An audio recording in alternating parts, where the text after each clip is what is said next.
Now, if you are truly suffering from this problem that I've described, where you only want to play guard, what I just did there is almost unthinkable.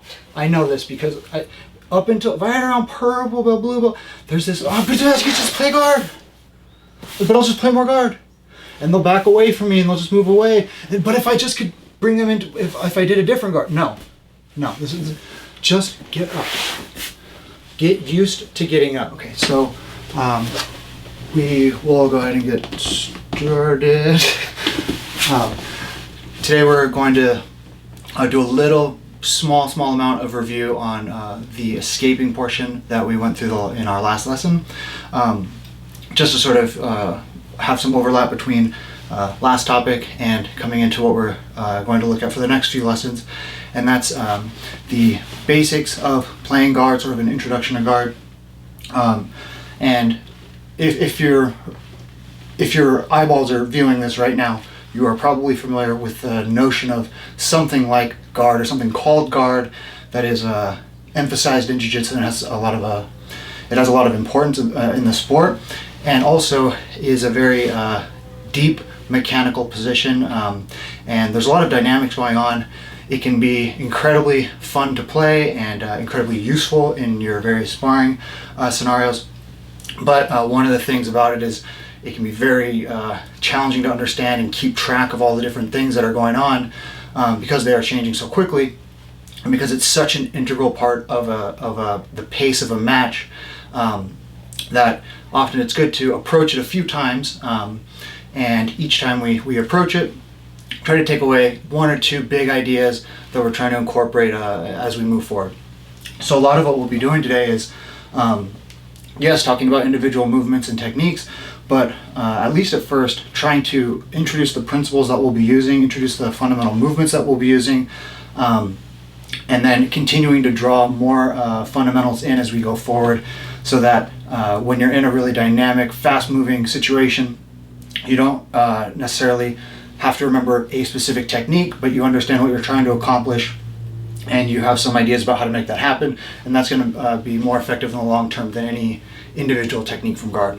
Okay, so let's start off just introducing some of the very sort of obvious things maybe that about guard, and then detail out how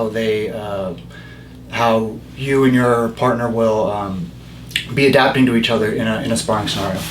Okay, so there are a whole bunch of different forms of guard. Right now I'm in what we would call a seated form of guard, where I'm obviously seated. I can have my hand on the floor here. I can have a lead hand that looks to grab onto my partner and things like this. So this would be a seated guard. I can be in a position where I'm on my back, so a supine guard or an open guard. Again, a whole bunch of different grips are available, and I might be doing this for a number of different reasons. Maybe my opponent put me here and I didn't want to be here, or maybe I am better at playing in this kind of position than I am in a seated position. Okay, so we've got a seated type of guard, and we've got a supine guard, or one where I'm on my back. Now, related to those two, but not not as associated with guard, is the turtle position, where I'm in a position more or less like this. Now, the thing about turtle is you could think of it as sort of the worst form of guard. There was one athlete named Eduardo Teles who was sort of known for his turtle position and was very good from there. But other than that, most folks, most of the time, do not want to be in the turtle position, and they often will separate turtle from other forms of guard. But the truth is, in terms of scoring, in terms of mechanical advantages, it's much better for me to be in a turtle position, whether it's an open turtle position like this or a closed turtle position, than it is to be under the side controller, underneath the mount. So knowing how to move from the turtle and through the turtle is super important to having a good guard, because oftentimes it's sort of this place you go to prevent having your guard passed. And if you're comfortable using the turtle and you understand how it leads back into these other forms of guard, then you're much less likely to have your guard passed in a very fast exchange. Okay, so we've got a seated guard, we've got a supine guard, and we've got something called turtle position. Now we could break all those up into more and more sort of subdivisions, specific open guards, specific seated guards. We're not going to get into that yet. Okay, so right now I'm in a seated guard, and now I've got someone over here who's trying to do something about my guard. They're trying to generally pass my guard. There are other things they might be trying to do, jump over and submit you and things like this. But by and large, if I'm playing guard, they're trying to pass my guard. And this is most of what is going to occur in jiu-jitsu. Most of the winning and losing is going to be decided by who wins or loses in this scenario. Okay, so let's establish a few things right here. So Emmy's got a lead leg right now. It's her right leg. I've got a lead leg right now, my right leg. We both have a toe line where our big toes are on the mat. Right now, our toe lines are not crossing. Okay, if I go here, our toe lines are crossing. In general, we're going to start off in situations where we have our toe lines not crossing, and that either one of us would have to take a step or do some sort of advancement before they could breach that toe line. So where I was a moment ago, right about here, this is a little too close together to just be totally safe in guard. There's some immediate dangers that can happen because Emmy can shift her weight, and then she's all of a sudden breaking past my toe line. So we might start a little bit further back. Okay, so we've got this initial toe line here. We've also got a height. Okay, my height is where the top of my head is here. Emmy is so tall right now that she's totally out of the frame. Okay, Emmy will in general have to measure her height relative to mine. So she wants to keep her head higher than mine, but at about the same level. Okay, so if she were to bring her hands forward and have this kind of stance right about here. Now, if we're not in this exact setup, it's just because standing in this position while I go on and on and on and on is not really something she wants to do. So just keeping in mind, there's the relative height that we have right now. She has the height advantage. Her head is over mine. And she's going to be very reluctant to let me bring her head lower than mine or let me make movements where my head goes up and above hers. Okay, and I'm going to be reluctant because, again, I'm out of frame. Okay, that's no good. The position of my head, my height, will also be related to the position of my hip. For now, we can sort of set that aside, but keep in mind we have height with our head, and then we have level, which is our hip. What is the height of my hip relative to my partner's? Okay, that'll become more important later. Now, a couple other things to lay down. We both have a center line. Okay, it divides me to my left and right side. She's got a center line, divides her into left and right side.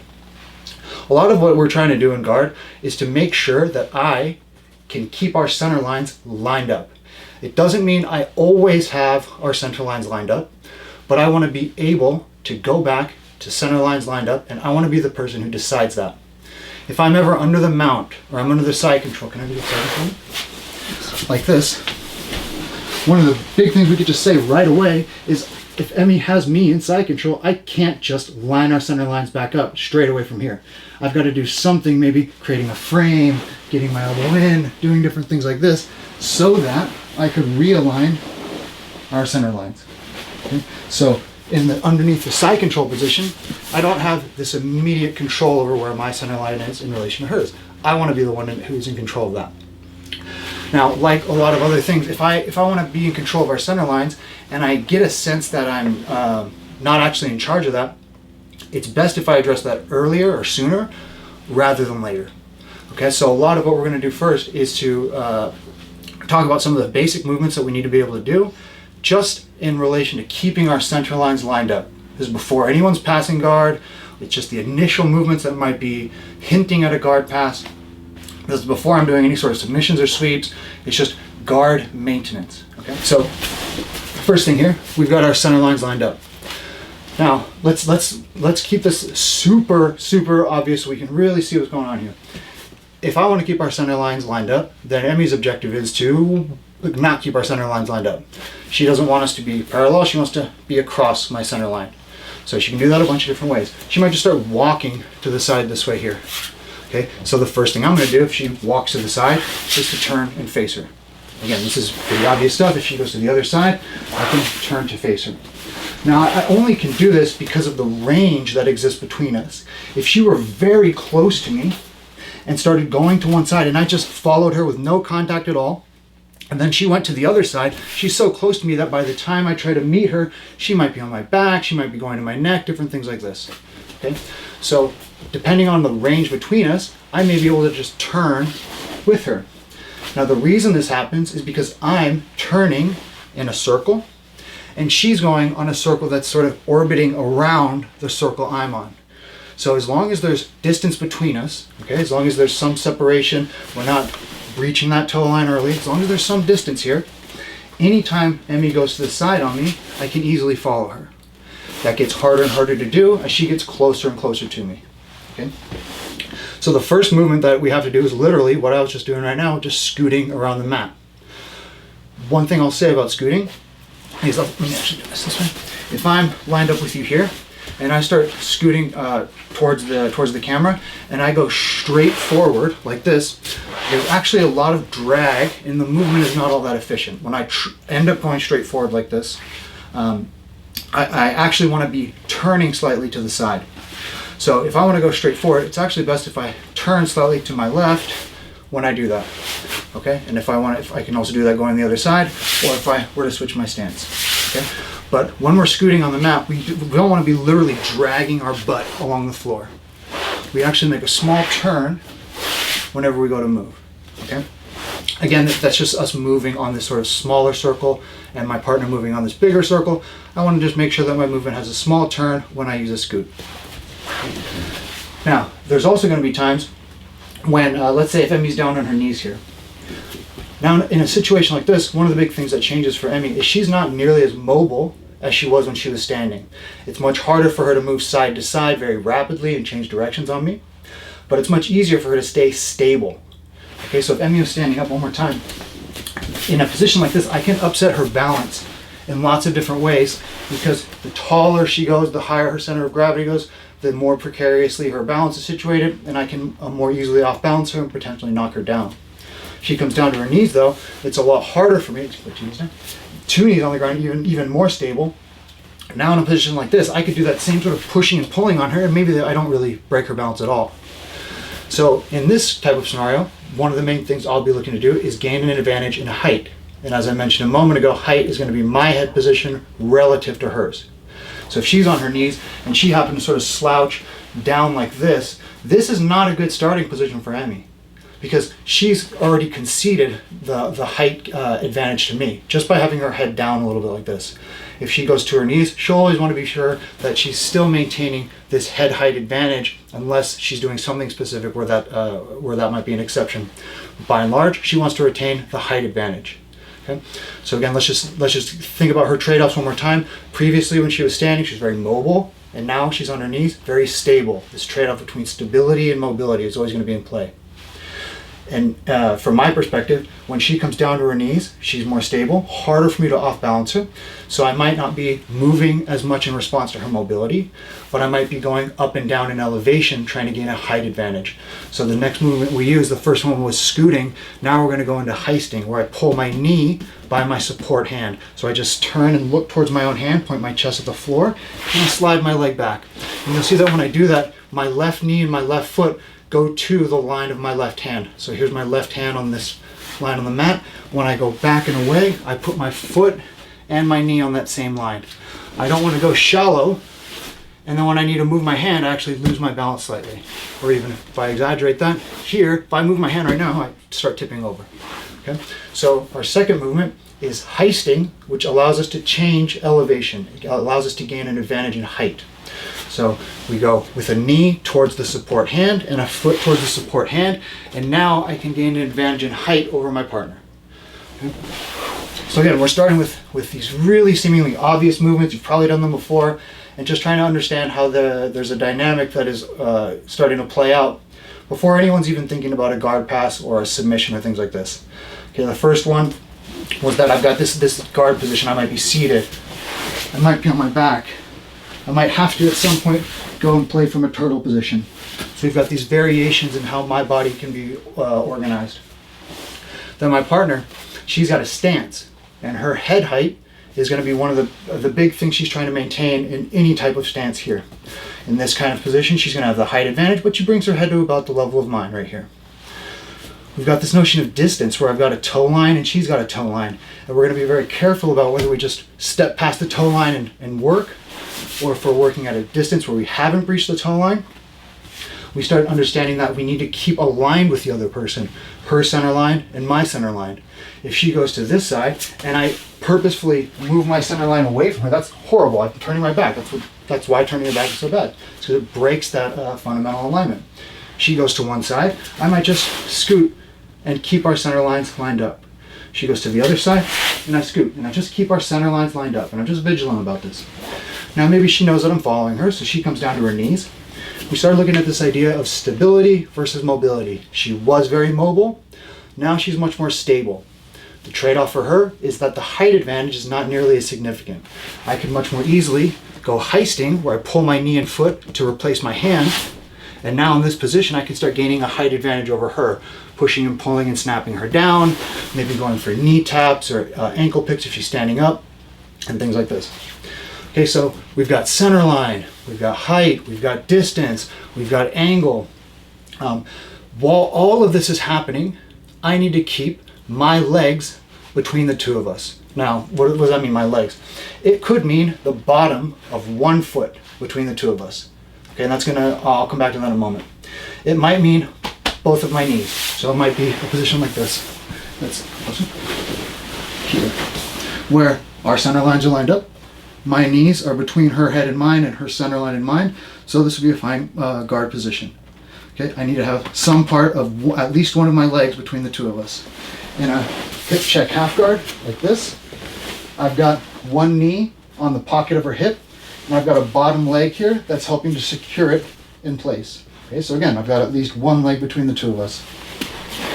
Closed guard. I don't have any part of my leg that's good for pushing between the two of us, but I have my hips between the two of us, and I can pull her effectively with my legs. Okay, this is going to be one of the big differences with closed guard as opposed to other forms of guard, is you don't have something to push with using your legs, but the trade-off is often worth it because there's so many submissions available. Let's go last. Please. Let's look at another classic form of guard here. We've got the spider guard, where I take two grips, I turn my palms up, I pull my elbows to the floor, and I hook my feet into her biceps here. Here, obviously, I've got the bottom of my 2 feet between us, and I'm securing her, I'm keeping her on my legs by using these grips on her sleeve here. Okay, now if Emmy goes side to side on me, now I can easily follow her, and she goes to the other side, and I can easily follow her. Okay, so again, we're just introducing some of the things that are sort of always these are things you're always keeping track of when you're playing guard, and at the same time they're always trying to disrupt in one way or another. I want to have our center lines lined up. That would be great. I want to have at least the bottom of my foot or one of my knees, or maybe better still, both of my knees or both of my feet between the two of us. So I know that she doesn't want that. I want to be able to gain a height advantage if that ever presents itself, and I know she'll try to contest that. I know that she can be very stable or very mobile, and that when she's trading between the two, sometimes it will be in my interest to take advantage of that exchange. She becomes more stable, okay, I got to become more mobile. She becomes more mobile, maybe I want to trade for stability. Now here's the other thing to keep in mind with guard. Guard and guard passing are very asymmetrical in how they're set up. And what I mean is, if you think about two people fighting in MMA or wrestling or doing judo, the stances that the two athletes take often look very similar to each other. And so the advantage that one has over the other might be very slight. Often with a very skilled person, that's enough to completely win.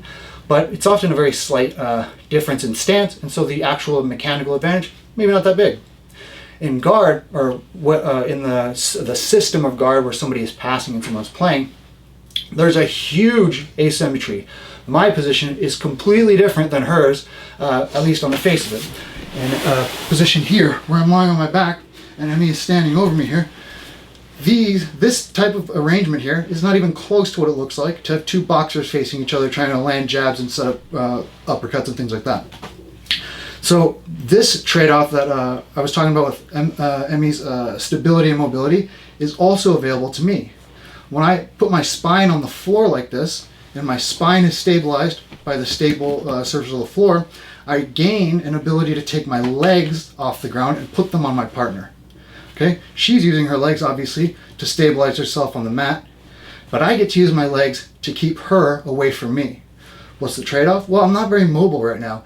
If this was an actual fight and I was like, hey, I'm gonna come beat you up, and I was like this, she could just exit the room and, okay, see you later. That's not the way you should do that. So the trade-off is I can't chase her down very effectively in this type of position, but I'm incredibly stable. Okay, so it's important to keep this in mind. I'm very stable right now, and the reason I want to be stable is so that I can bring my legs up and into play and manage some sort of distance between us. Okay, if she starts backing away from me, there's no way she's going to disrupt my stability, so I can sit up, I can become much more mobile. I'm much less stable now, but this is a fine exchange for me. I'm more mobile, I can go after legs, I can be more effective at off-balancing her. And so the stability, mobility trade-off that she's working with, I'm also working with. The way that we would notice it in her is her stance. Was she on 2 feet? Did she have 2 knees down? For me, it's where's my spine? Is my spine being held up by my legs and hips right now? Or is the ground doing that and I can have my legs up in the air and pushing on my partner? Okay, so now these are some of the arrangements that we have. Where is my partner? Where am I? And what are we trying to accomplish? Staying lined up with our center lines, things like this. When we have our center lines lined up and I have my legs on her, I'm able to use the strongest movement in the whole human body, which is a form of leg press, to manage the distance between the two of us. Even if someone is much taller than you, very often your leg will still be longer than their arms. Even if someone's much stronger than you, very often the power of your 2 legs in a leg press will be stronger than one of their arms or just their body weight or things like this. So we create stability, or we use mobility in order to keep our legs between our partner, in order to try and keep our center lines lined up. The big advantage of doing that is I get to use a leg press to manage the distance between our center lines. Okay, so there's a lot sort of going on in what I just said there, but I say it like that because we're going to keep returning to this notion, and if you just do this simple thing of keep your center lines lined up and keep your legs between the two of you, if you're playing guard, that's all you ever have to do. Okay, and I mean that in the literal sense. Our center lines are lined up and my legs are between the two of us. My defensive guard is done. Okay, so let's look at some examples of that. So here's the one we've been using. We're in a position more or less like this. I've got legs between the two of us, center lines lined up, I'm fine. Emmy starts walking to the side here, and I just fell asleep at the wheel and totally lost track of her. Now I'm not fine. In fact, if we started a race right now where her knee was trying to get to my stomach and I was trying to stop her from passing my guard, there's actually going to be some contention here. She might get the guard pass. I probably could figure something out to do, and I might stop that guard pass, but then she's going to be going to my back. So let's say she puts her knee down towards me. Oh no, it's not going well. And I realize I need to do something about this. I try to throw a leg over. Emmy might start walking around towards my back here, and then things are just all over the place, okay?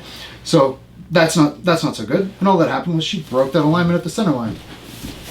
So, well, what if I did lose track here, and as she goes to the side here, I just track her leg with my right hand, and I just use this so that as she keeps walking, I can pull myself and realign with her. Now I'm fine again. And this comes back to that notion of I'm on a sort of smaller circle than she is, so once she moves, if I just anchor onto her leg, I can realign with her, no problem. Let's look at an even more extreme example. Now she goes all the way to about here. Okay, I somehow find her leg here. I use the front-facing camera, and then I throw my outside leg over, and I carry myself into this position here. And so, obviously, I'm fine again. Let's go even more extreme. Stay right up there. And she went all the way around, and she's at this position here. Well, our center lines are lined up. So if I get a leg between the two of us, I'm actually fine here. Now, this is not a great attacking position. It's not the worst attacking position, but I do have a leg between the two of us. If Em tried to come down and use her chest and stomach to pin me, there's no meaningful upper body contact. You can hear I'm fine right now. Okay, she tries to crush me, really make me uncomfortable here. There's no issue carrying her body weight. And then I can easily spin out from here, realign our bodies, and we're good to go. Okay? So I said the keep your center lines lined up statement with the at least a leg between the two of you, because you want to sort of have this idea of, okay, what do I have to do to know that I'm safe? What's the minimum requirement? Well, center lines line up, legs between the two of you, and you're fine. You're not attacking them yet, but you're defensively sound. Okay? Now, again, when we first started, I mentioned that there's a lot of different kinds of guard. I'm sure you're familiar with a handful of submissions, a handful of knockdowns, a handful of sweeps, and there's 10, 15 times that number that's available for you to study. There's a wealth of things you can do from guard. So we start dividing up our guard position, or the dynamics of our guard, into a defensive portion and an offensive portion. What I've basically been talking about this whole time is the defensive aspect. Okay, so there's a threat developing or somebody's getting close in range. I do something to make sure that defensively I'm sound. That she starts running around my body, I know what I need to do to keep her at bay and not be under the threat of the side control, getting my back taken, or being mounted. Once I'm able to do that, I can start thinking about going on the offense. Now, if defense was keep your center lines lined up and keep legs between the two of you, the transition from defensive to offensive is create 4 points of contact. Now, I'll show that right now, but what it actually ends up being in the play of a particular round is 4 points of contact, but really 3, with one of those points sort of moving around as you develop your attack. Okay, so let's say that I'm here with them. And let's see, we switch your stance, please. We switch your stance. And so you can see we've got our lead leg here, and we have not breached that toe line. I'm seated, she's standing. She gets her hands in front here, and she's got her head position ready to go. I come in and I take a grip on her collar. We'll revisit this in a moment. And I push and pull on her, and I bring her in and I hook inside her legs, and I go up here and I grab a sleeve grip like this. Okay, so I've got my defensive guard done. My center line and her center line are lined up. I've got my legs between the two of us, so defensively I'm totally fine. If she tried to crush me, pin me, do all those different things, it's not going to happen. Now I go on the offense. I add a grip and a second grip. Now there's a lot of things these grips do for me, but what I want you to think about in terms of how it interacts with what we've gone over is these additional points of contact keep her stuck to my legs. Okay? As I pull on these grips and I try to pull my elbows down towards my hip, if she starts posturing up and away, I'm not just trying to pull her down. That's not what's critical. That will come later from off balancing and things like this. What's critical is that my grips assist my legs in being stuck to her. So I pull my elbows towards my hips and I turn my palms up. Now if she goes back and away from me, no problem. I just keep my head moving towards my hands. If she starts walking back on me, she'll just drag me along the floor. That's totally fine. What I don't want is to have my legs relax or my grips relax in a way where she gets unstuck from my legs. Like this, where the legs become floppy or the grips sort of separate from the body and then they separate from your legs. And now you have no offense, and worse, you've got no defense. Your legs are going to start drifting around, they're going to start passing, and that's tough to deal with. So now we've got this idea of a defensive portion of guard and an offensive portion of guard.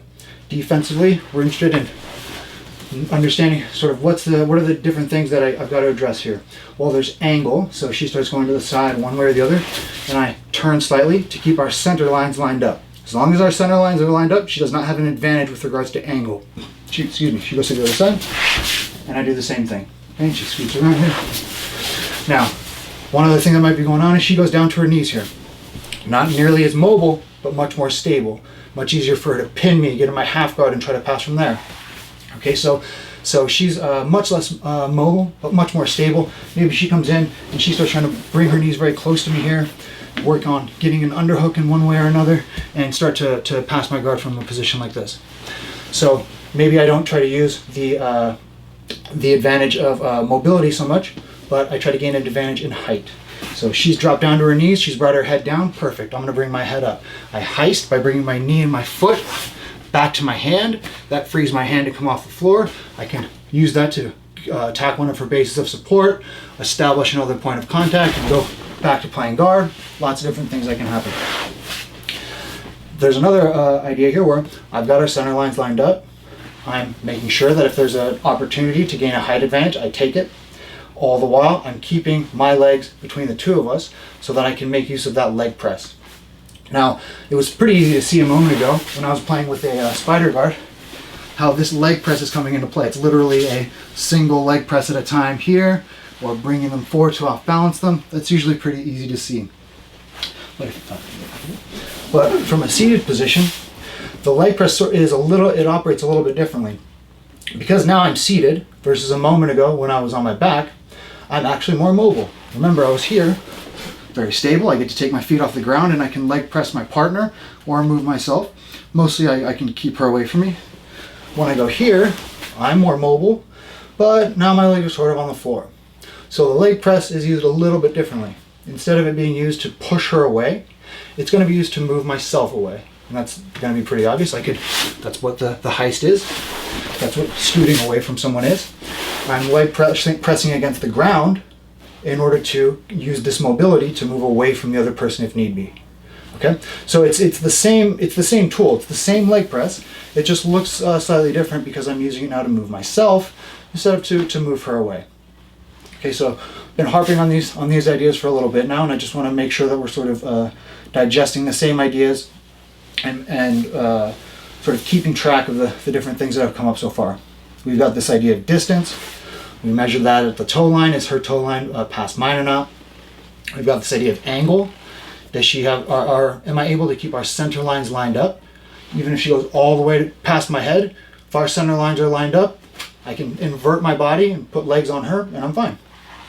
So we've got this idea of angle, we've got distance, we've got height, which is where's my head in relation to hers.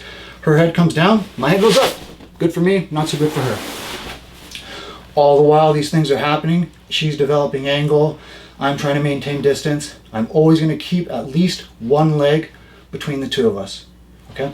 Now, when you think about one leg between the two of us, there's two main parts of your body I want you to focus on. The first one is the top of your knee, where your shin meets your knee or becomes your knee joint. Okay? This portion right here. The second one is the bottom of your foot. If you ever get the top of the area where your tibia meets your kneecap, right where that crosses over, if that touches their torso, you're fine. If the bottom of your foot touches this box that's their torso, you're fine.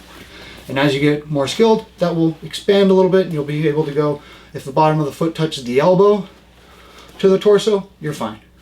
But for now, we'll keep the target relatively conservative as just the torso, from their belt or the crease of their hip up to their shoulders. You get your knee or your foot on them and you're safe. Okay, so that's going to govern a lot of the movements that we make when we're trying to keep track of this height position, this height advantage, this angle and center line. We're trying to keep track of one leg on them or not. We got to reduce what we mean by leg. It's not all the different parts of your legs that you need to worry about. Just, can I put this part of my shin and knee or the bottom of my foot on her torso? If yes, you're fine. Let's look at some examples. So we'll sort of pick it up from a similar place we've gone before, so if you're standing, please. And she goes over to the side here. Now I take my outside leg here, and I just place it right there on the crease of her hip or right on her elbow. Okay, this right here will completely allow me to recover center line position. If Em starts placing weight on my leg, I can hold up her body weight, no problem. Okay? My spine is stable. The rest of my body is in a sound position. If she tries to put weight on me, I'm able to hold it up. It's not, it doesn't have any like mechanical faults to it. And then I just line back up with her. I've got two legs on her. If she goes all the way to 12 o'clock on me, I can again put the bottom of my foot on her. If she tries to drop down on me, this will keep me safe. You'll see that in general, when we've got the bottom of the foot working on one leg, the knee of the other leg is usually going to be in play. So we can think of it as having a long and a short leg. So in a position like this here, I might bring my leg up here, and it's the bottom of my foot that's keeping me safe. But sometimes people beat the bottom of your leg, they anticipate it coming. Let's say she grabs my pants here, and she just starts moving my leg out of the way. Now I've got this knee that starts to take over. So if she tries to come down and pin me, she lands on that knee. And you see I can spin out, realign my body, and we're ready to go. Now I've got the two knees between us, and I'm fine.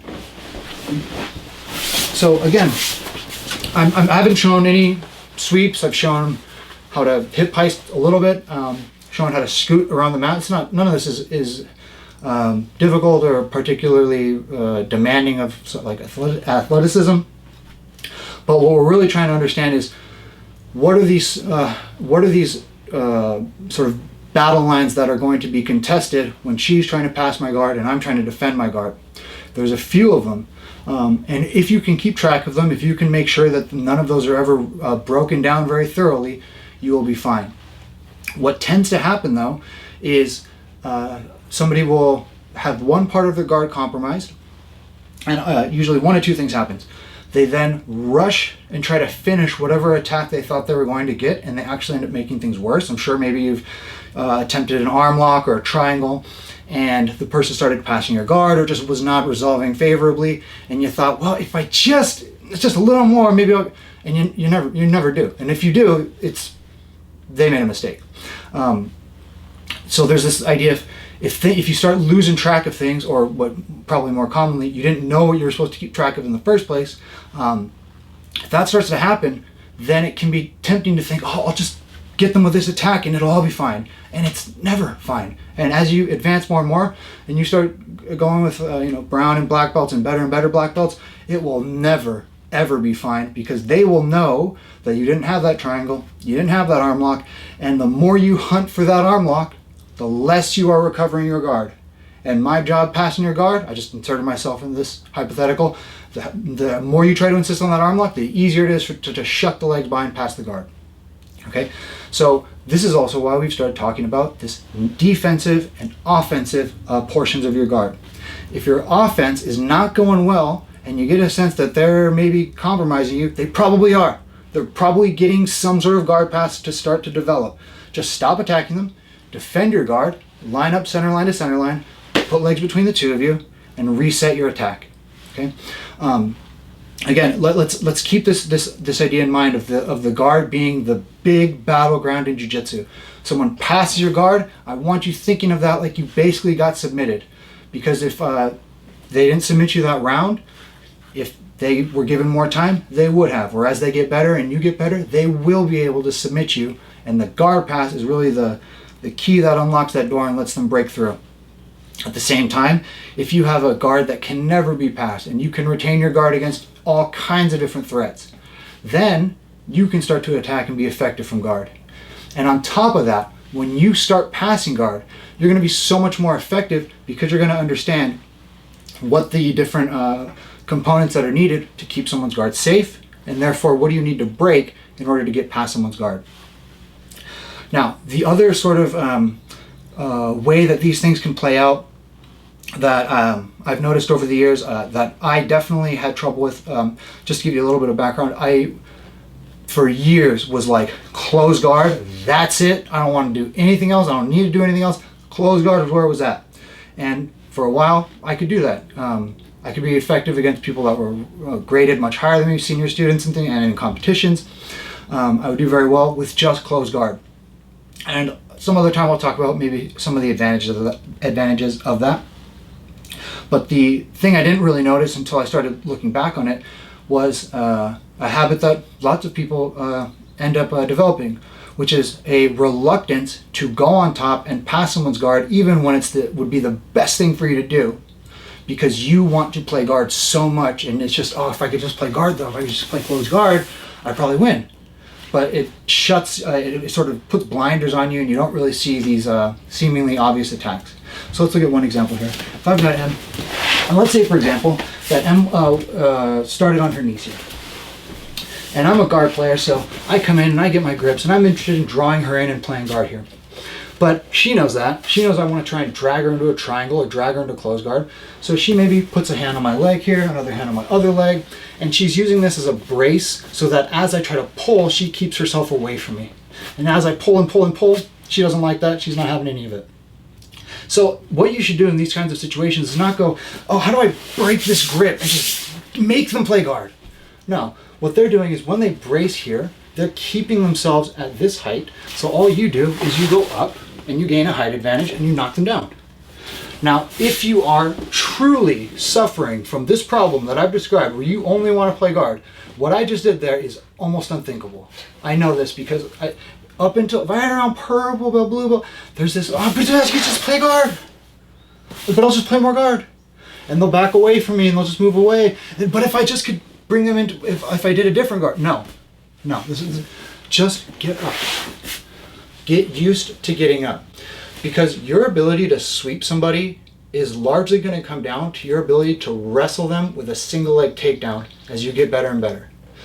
When you are both black belts and it is time to win, You think that me doing this, or me doing this, she's just gonna melt and fall over? No. She's gonna fight me tooth and nail every single step along the way. Me doing this is me going, ha, and then I bring her to my guard. Off of a legitimate threat of me getting on top and knocking her over. Okay? I'm saying this to you now, not because it's so easy or something like this, but because it's something it will be very easy to let yourself avoid if you're a guard player. Is, I don't need to go on top, I'll just bring them back to guard, and it will come up in these sort of subtle ways. And we want to know right from the start, how do I know if I should stop playing guard and start being on top? Okay? Can you gain a height advantage? Can you get your head higher than theirs? If yes, time to stop playing guard, time to get up, off your butt, guillotines, front headlocks, single legs, knockdowns. When they avoid that, all that good guard activity you had in mind is back on the table. Okay?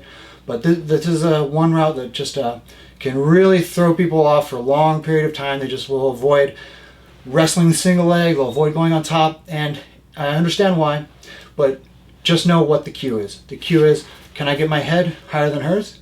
If so, it's not time to play guard. It's time to get up. Time to start knocking them over. When they respond to that, then you can play guard.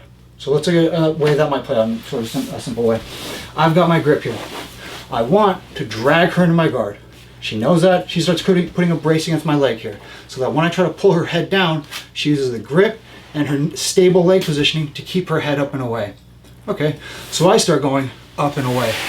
She doesn't like this. She can sense through my grip, she can feel my body weight hanging and me starting to get taller against her. So she starts putting hands on me and standing up. All the way, and retaining her height advantage. So now I go in and I start playing my guard.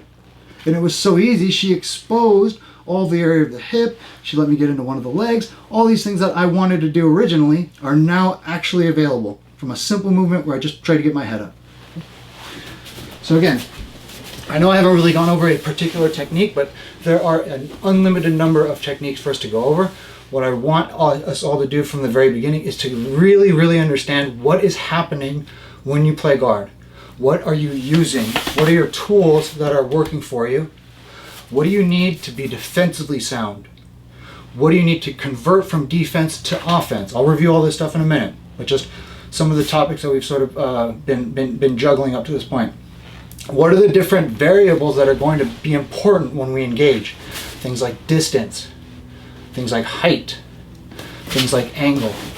How do we address all of that without having to think about, is my height, should I go height or should I do angle, or what about distance?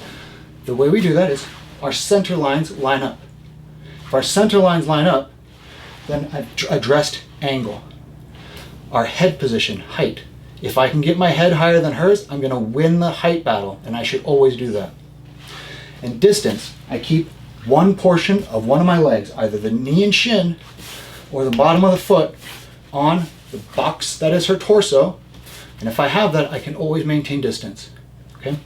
Now specific movements start to come into play here. Things like heisting up, we use this movement to gain a height advantage. Things like scooting, we use this to maintain angle, to keep our center lines lined up. And then the last one was this idea of long and short. I've got one leg that might be long, one leg that might be short, so that I've got the bottom of the foot on her, and then a knee as a backup if the bottom of the foot sort of falls off or I lose track of it. Okay, and if we can do this series of things and we can just stay on top of it, then the defensive aspect of our guard is ready to go. So I'll go through this cycle a couple more times just so you have some more examples to work with. And then we'll do a little bit of a review of the offensive portion. And then we'll connect this back to the escapes that we did from the back position and sort of go from where we started this beginner series up to where we are now. Okay, so let's say I'm on my back here and Emmy is standing up over me. Okay, so our center lines are lined up. I've got my legs between the two of us. I don't have any grip though, so I know that only defensively am I done. If I want to go on the attack, I've got to add 4 points of contact. Emmy goes to the side on me. It's not a big of a deal. I just move my hip. She goes to the other side on me. A little bit more. Now she's got a pretty good angle on me. Our center lines are not even close to lined up. So I might track her leg here with my right, take my outside leg, and I put the bottom of my foot on her. I've got one leg that's long, and one leg here that's short. I use both of those to realign with her. Now our center lines are lined up. I've got two legs between us. I've got an additional grip now, so I've got another point of contact, and maybe I add another one here. Okay, so I've got grips on both of her legs. That can go even further. If she were to go all the way, let's go all the way up past my head here, right here. Our center lines line up.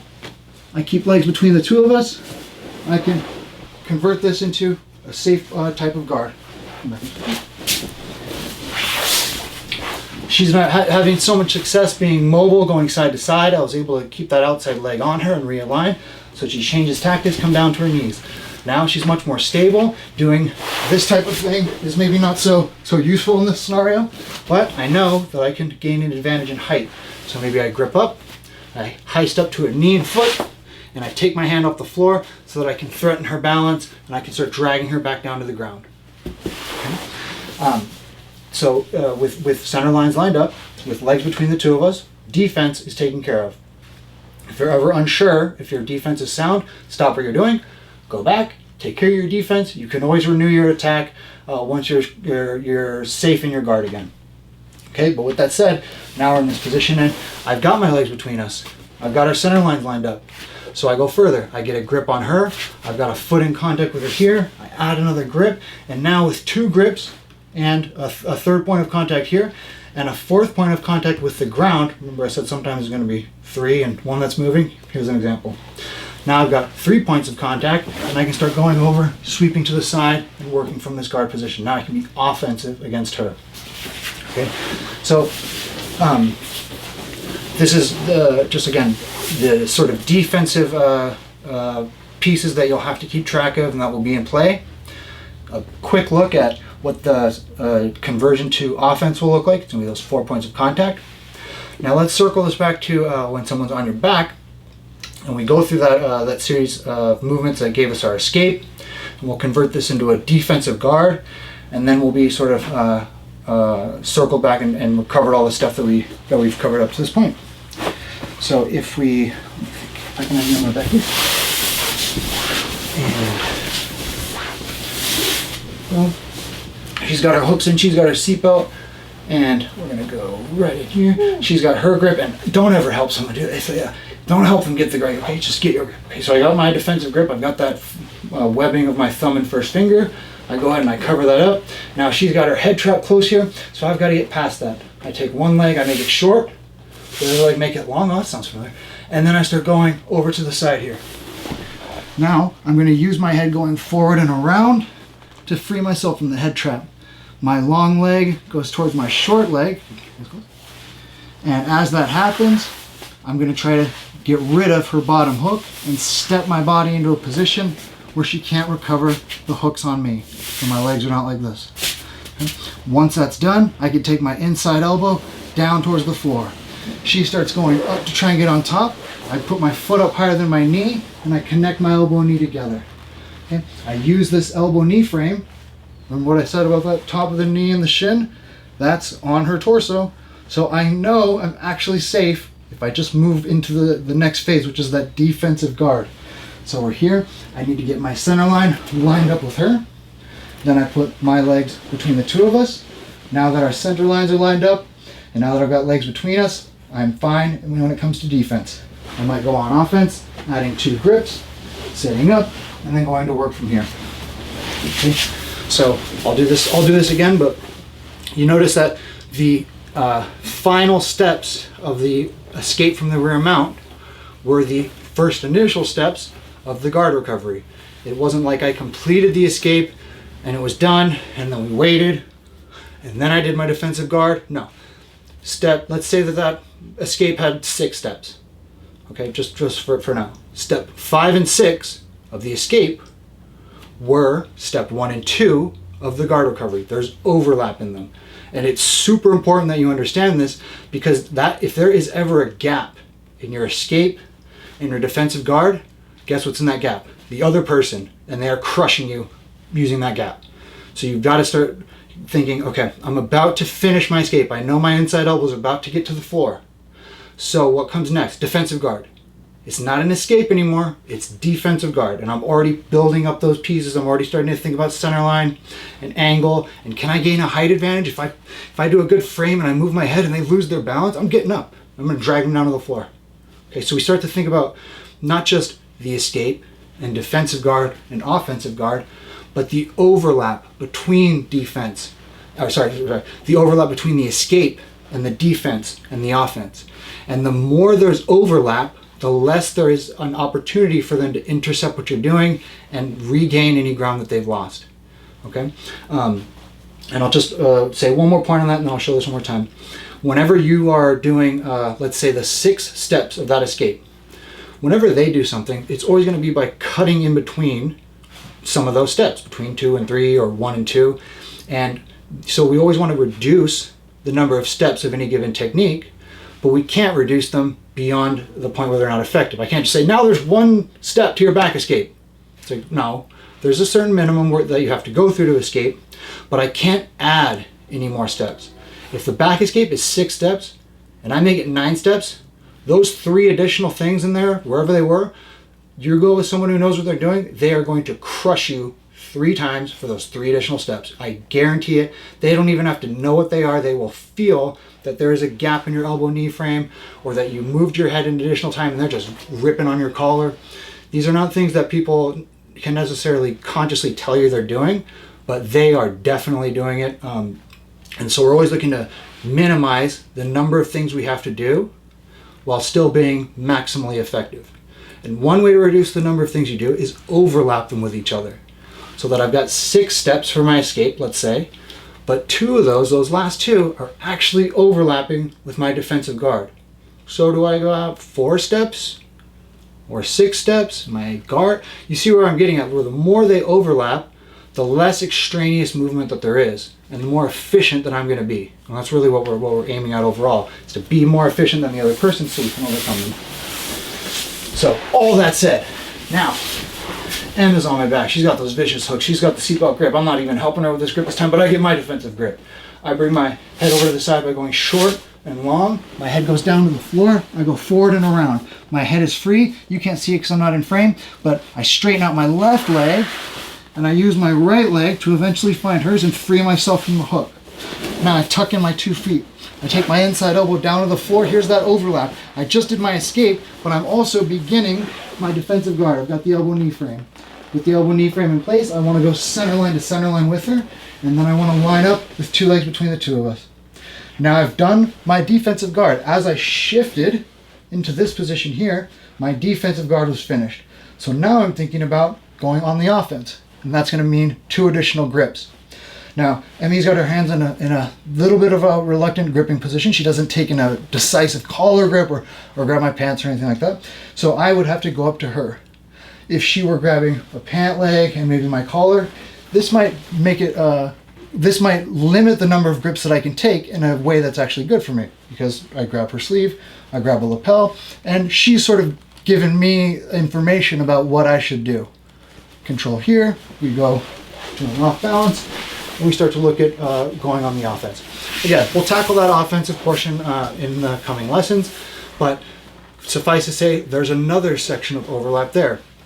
As I complete my defensive guard, they're going to be responding. Nobody wants to be on your back and then have you escape, recover guard, and then sweep them or snap them down.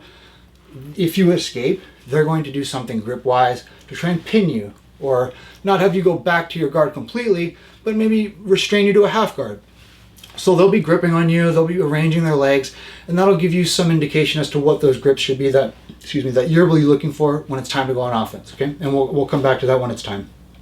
Okay, but overall we've done this we've worked with this idea of if we're on someone's back, we want to be very confident that you can just assume if you get to someone's back, there's a submission. There's a high probability of a submission, and that's where we started.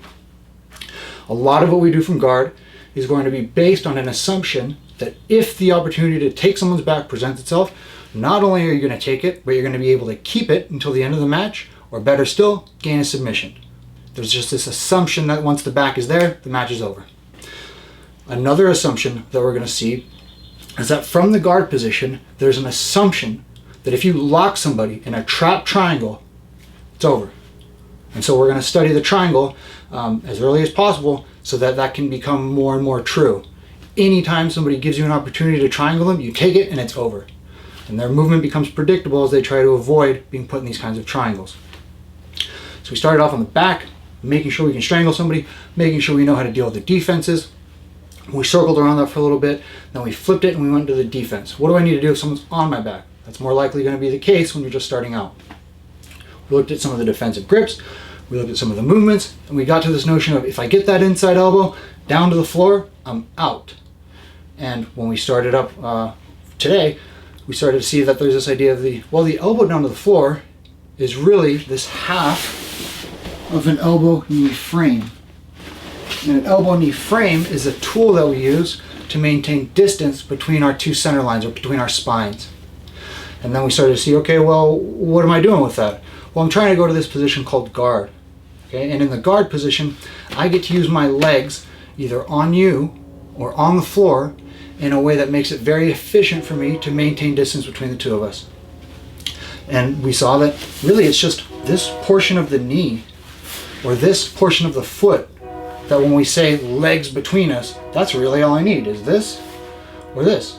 And if I have that, okay, well, I'm going to be able to be effective with that leg press. Then we started tackling the idea of, okay, there's a lot going on when you're playing guard. There's a lot of things that you're going to have to manage and keep track of. And most of the time when somebody gets their guard passed, it's not that they didn't know what happened. It's usually, that was a bullfighter or that was a stack pass. They know. It's that they lost track of some variable or they didn't put it in the right order of priority. And so today we try to address, well, what are those variables, or what are at least the bulk of those variables? It was things like height, where's my head in relation to my partner's head? We briefly mentioned level, which is the relation of my hips in relation to my partner's. I didn't get too much into that today, but we'll come back to it. There's this notion of distance, how far apart are our center lines, and more importantly, who's deciding how far apart they are? Someone's passing and they're standing, they're very mobile, so you got to be careful about them getting too close to you too early or not on your terms. Okay, so we might use scooting in order to manage that. We might use leg presses to manage that. We looked at this idea of angle, where they're going to try to get their center line to cross your center line. And so you've got to be very careful that when they move to the side, you're following them and you're maintaining an alignment of center line to center line. And we took that one step further and we saw that, well, what if I do all that? What if I make sure that I win battles for head height? What if I keep our center lines lined up, legs between the two of us? What if I make sure that they're never gaining advantageous angle or height or distance? Well, now you're thinking about offense. You're thinking about 4 points of connection or 3 points of connection with one of them moving around. And now once you have 4 points of connection, now you are controlling them in ways that are productive for you. And we can go into triangles, we can go into knockdowns, we can go into sweeps, and we can start doing all the stuff that's enjoyable and fun to do from guard. Okay, but that's an outline I wanted to come to today, because we're going to keep referencing this, and it will become a more fluent language for you to speak if you're not as comfortable with it yet.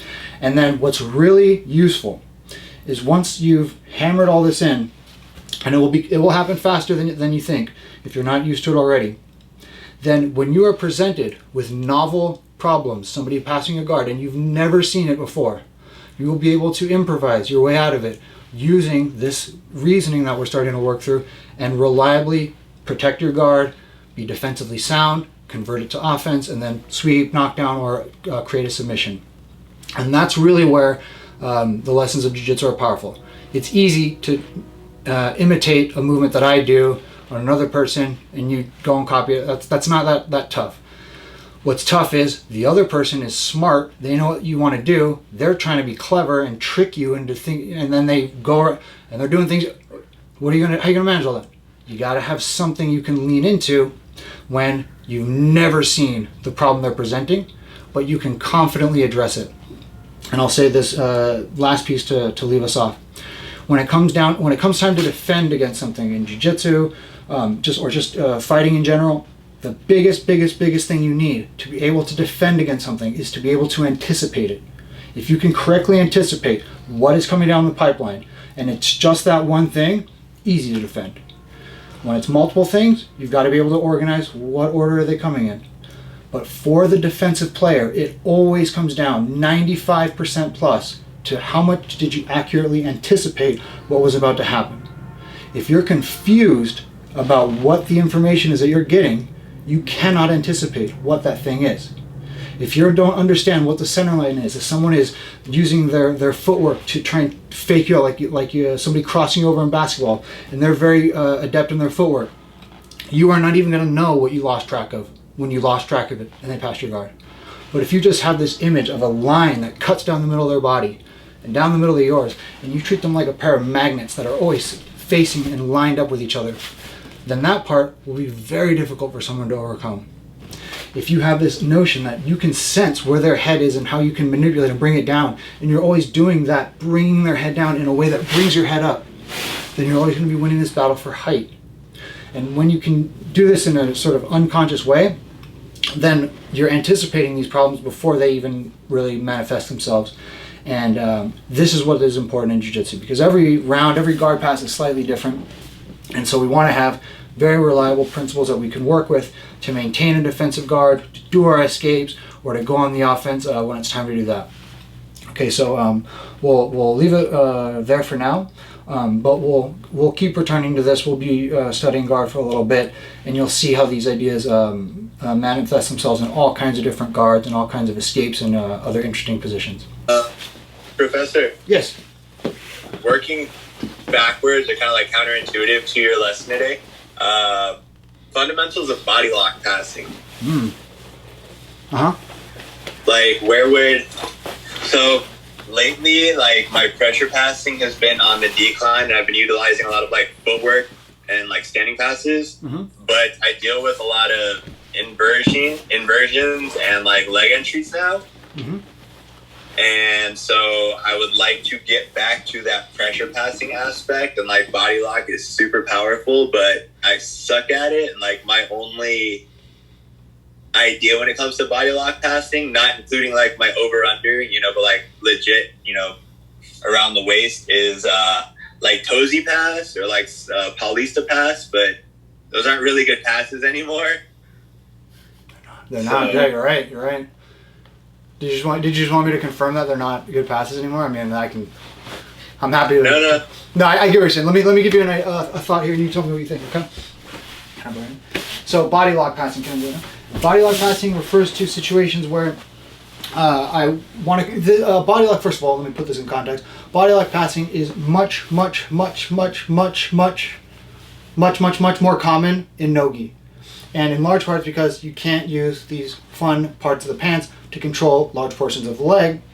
And so what tends to happen is, even if you manage to get some sort of guard pass developed in a no-gi situation, it's pretty easy for them to slide away from you, realign the center line, and you're back at square one.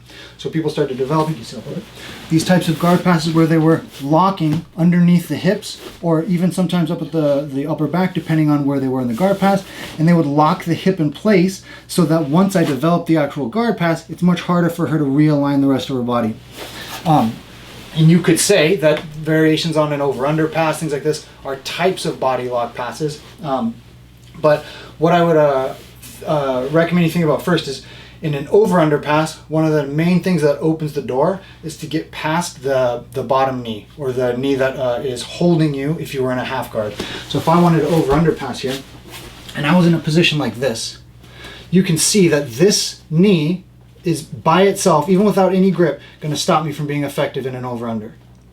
But if this leg were holding my leg here, and this knee starts to become less and less part of the picture here, and I get my knee over the top of it, now the over-under pass is much more likely. It's probably one of the better passes I could go for here. Put my shoulder down, and we develop the over-under pass. When you start looking at body lock passes, the main thing that's going to give you trouble is they're going to have one leg between you while you develop the body lock. That's one of the reasons you want to use it. But it's that bottom leg re-emerging, just like in an over-under pass, that's going to cause a lot of the problems.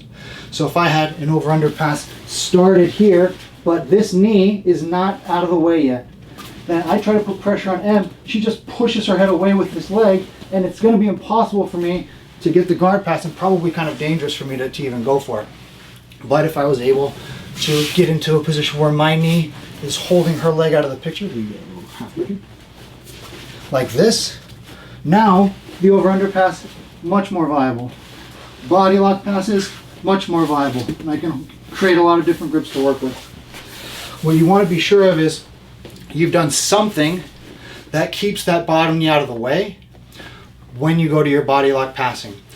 A lot of times what gives people trouble is they think that they're going to use just their footwork to beat the other person's footwork and address this knee after they've got the body lock. So it might be something like this.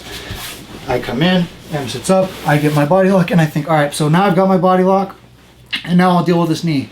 I'll just step back and over, and it's tough to step over. Well, I'll do it on the other side. It's tough to deal with this leg once you've got the body lock. But if you deal with it before you commit to the body lock, and then you lock up, much more realistic for you to use the body lock to actually pass. Okay. Now, I recommend you don't use your hand to deal with the leg, but instead use your elbow.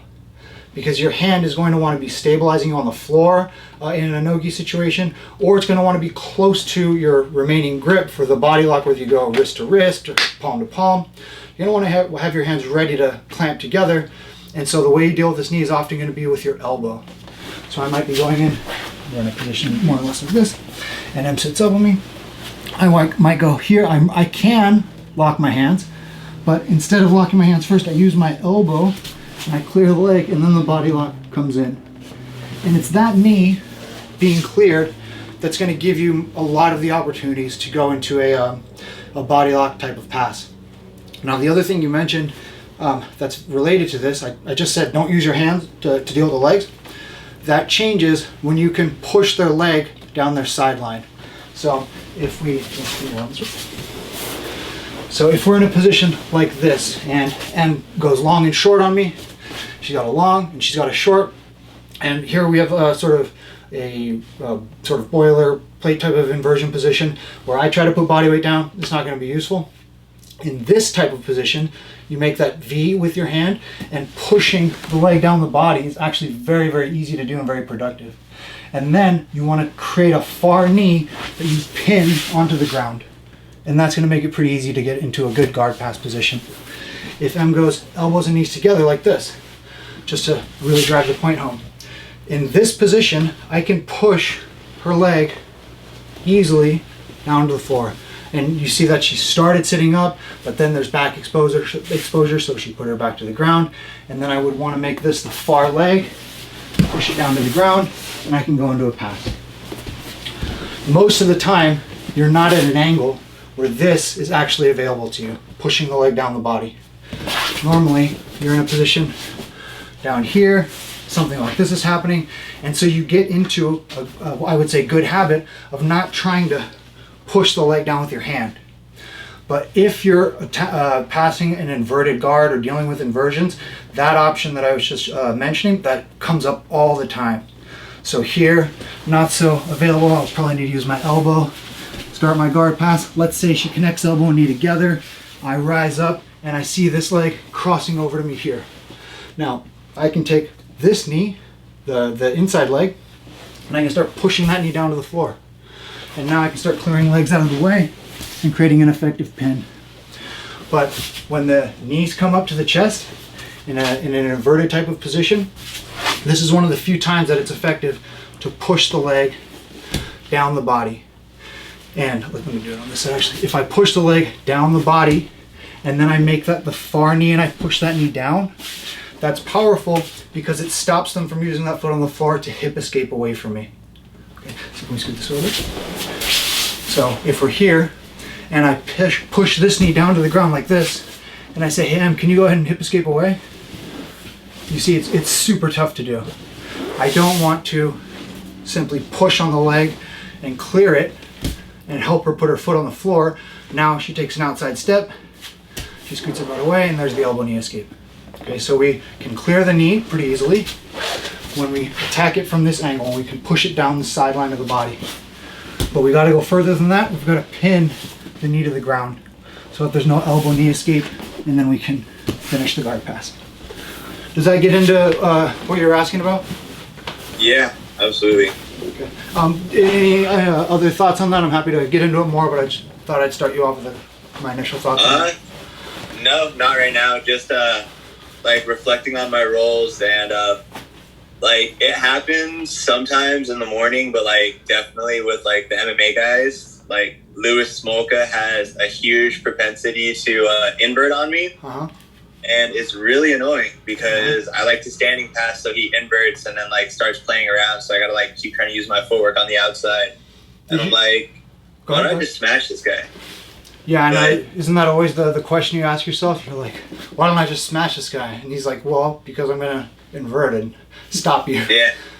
And then like over under doesn't necessarily work as efficiently in no-gi as it does in gi. Yeah.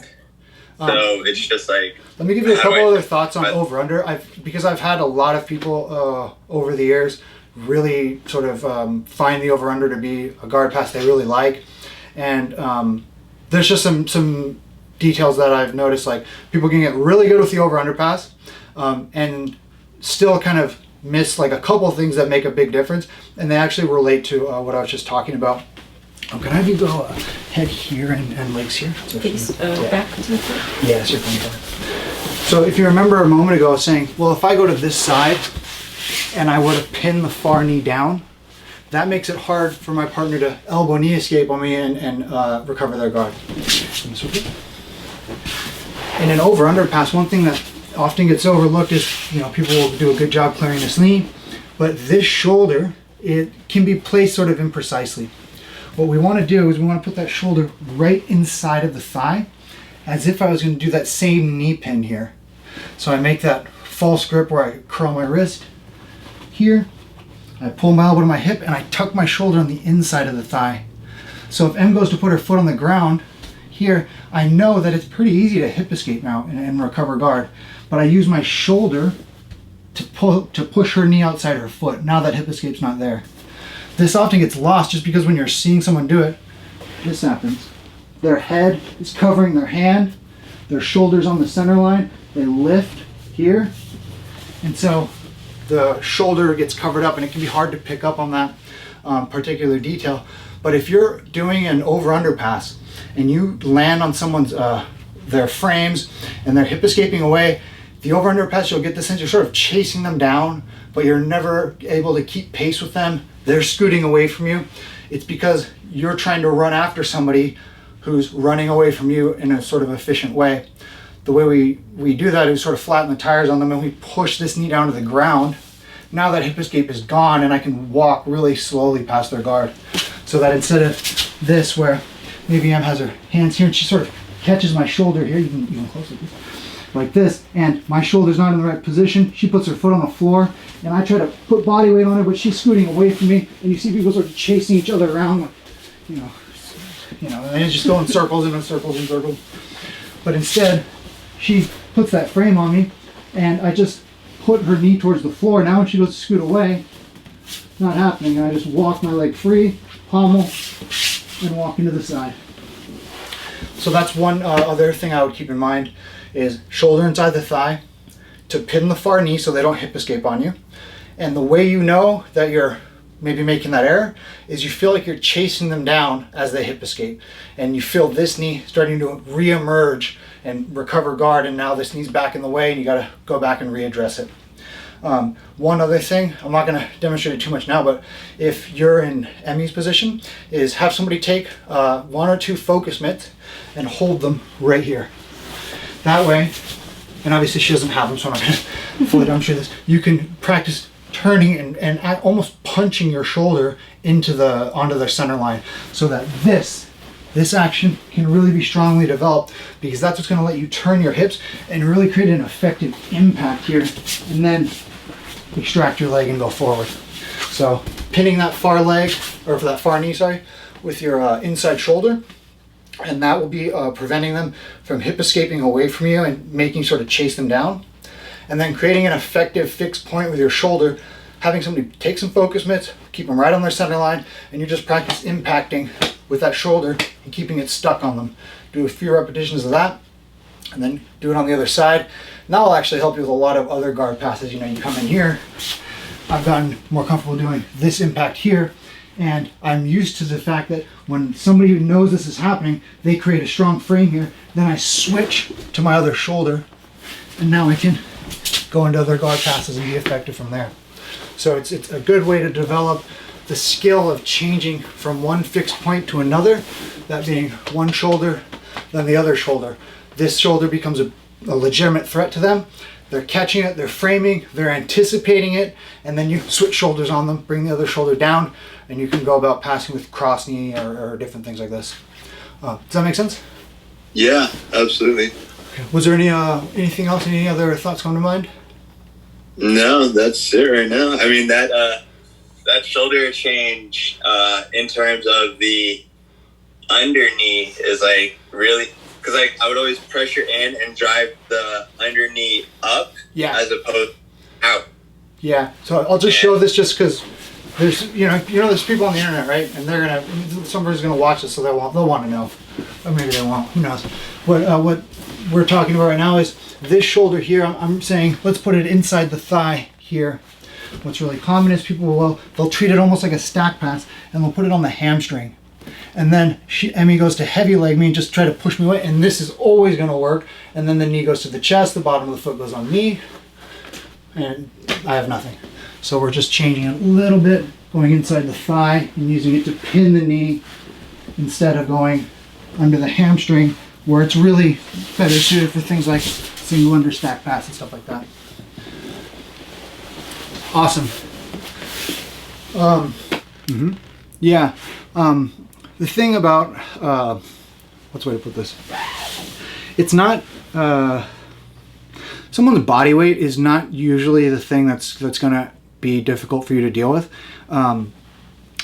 Somebody weighs whatever they weigh. 160 pounds. They don't. When you feel all that crushing pressure and all that torque twisting you up, they don't obviously weigh any more than that. They're doing a couple things. One is they're maybe placing their weight on a very small surface area of their body. So the point of their shoulder or this area of the shin and the knee. So it becomes more of a like the edge of a knife rather than like a thick book that it has so much surface area that it's not able to have that same effect of a point on you. And then the other half of it is they're putting you in a compromised position so that even though it's just their body weight, you're not in a mechanically sound position to deal with that body weight. So a clear example of this would be, let's say if I'm here and Em puts her knee on my stomach here, classic knee on belly here, and she takes that other knee off the ground. Now, she's more or less trying to keep as much of her weight focused on this small area of her knee as possible. That's why we do things like we want to curl the toes against the hip here so that the toes aren't on the floor, but they lift in like this. And then the hands are off the ground, and you can hear I'm having to contend with more of her body weight. You can hear it just in my voice. But the other part of this is if I'm in an unsound position to deal with this, let's say if I have my knees going, if I have my knees going one way and I look the other way, I'm twisting myself up in a way that makes this worse for me. So she's doing something to make it bad for me, and now I'm doing something on top of it. Okay? A lot of this has to do with what are we doing with the hands, with the legs, and with the eyes. Generally, wherever that fixed point is, it's going in a direction. It's twisting into you, it's going right, it's going left, but it's not, you're not going to feel it moving around, but it's going to be opposing you moving in one direction or the other. So right now, M is opposing me, moving to my right. So I might have to start off by going slightly to my left before I go right. Now I can't do it like this. I can't go left, right. That was just my eyes. I can't go left, right. I've got to go left with my legs, left with my frames, and left with my eyes. So that I go left, right. Okay, can I just jump off real quick? So that I'm not doing this. Left, right. She's going to stop me going right. But if I go left and then right, I use the left to slightly off balance her or to make her shift her weight into a slightly different fixed point, maybe her other foot, so that I can go right. But what tends to happen is, oh, I feel resistance here. I can't turn this way. I can't do anything in this direction. Okay, what if I try this other direction? And people will go just their eyes or just their legs, because we all have this pattern sort of inculcated in us that turning our back to somebody is just the worst thing you can do. And a lot of times it's not a good thing to do. But if I turn away from somebody for the purposes of turning back in, then I can manage how much I'm exposing my back to the other person. So I'm not going, I just turn left and then turn right. I turn left and off balance them, and then I turn right. And so the way you know this is going to happen is you get either, there's a couple cues. One is, can I get their hands to go onto the floor when their hands weren't on the floor? The only reason that happens, the hands go on the floor when they weren't on the floor, is because they couldn't catch themselves with their legs. So they put their hands on the ground to catch themselves. That's one way you know you did it right. And you'll often hear that more than you'll see that. You'll hear that, and then you know they've lost the balance and you come back. The other one is when you move, think about how much are you moving their head with whatever this particular operation is that you're doing. So I'm here with them, she's got knee and belly. And I'm feeling a lot of resistance. I'm not having an easy time turning to my right and recovering back to my guard. So I think to myself, I'm gonna go left a little bit, and then I'm gonna try and come back to my right. How do I know, or what am I accomplishing instead of just turning myself? Well, if I can get her head moving in that direction, I know she's gonna have to shift her body weight. So I don't do this. I moved, she barely moved. Instead, I move in a way that gets her head moving. Now I can think about actually escaping. Okay, and the reason you want to use that cue, they're essentially the same thing. They're just ways of knowing whether or not somebody was off balance. Somebody puts their hand on the ground when it was not on the ground before. The reason they do that is because they were not able to use their legs to catch themselves. If they could, they would have, and they wouldn't put their hands on the ground. The second one is when you move somebody's head, that's how you disrupt their balance. When you grab somebody's collar and start snapping them down and dragging them around the mat, you're indirectly controlling their head and trying to move it around. And so if you organize your own movements by going, okay, was I able to get their head moving? If yes, then that's good. I was able to disrupt their balance and now I can maybe escape. If no, if they were just like a statue and I was bridging to the side and their head was just totally stable over their hip, then something's off with your movement, or they're responding to you in some way that you'll want to follow up on. But when you're experiencing this sort of uncomfortable pressure or torque, very little of it has to do with the person's body weight. It's much more this idea of them creating what I refer to as a fault in your spine. They're making it so that you are not moving in unison. Your knees are not moving in the same direction as your eyes, in the same direction as your shoulders. And so they're able to put one small point on one small part of you, and it feels like a lot of weight, but you know, when a knife cuts through something, it's not the weight of the knife, it's the fineness of the edge that, and so the ability to concentrate that force in a small area, that's what really gives it significance. And so when we are dealing with that, what we don't want to do is go, how do I move a lot of their weight? How do I move somebody who feels very heavy? Instead, I want to go, how do I get it so they have to catch all of their own body weight?